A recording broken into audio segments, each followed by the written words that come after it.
Hello my friends, in this video I want to show you how to create password protected zip or RAR files. This is too easy. So, before I start the video, please subscribe to my channel. Don't forget to like and comment as well. Let's get started. I want to make a secure compressed file or password protected compressed file with these pictures.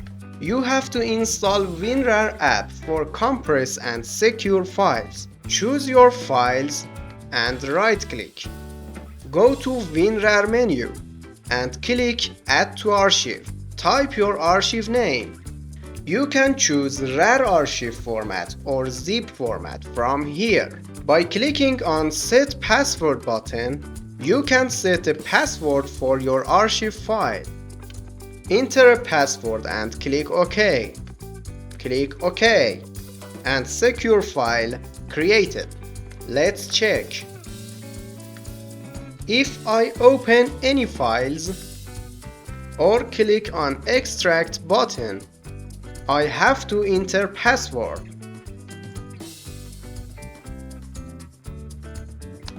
I hope this video has been helpful for you. Please subscribe to my channel, like the video and leave a comment. Have fun, buddy!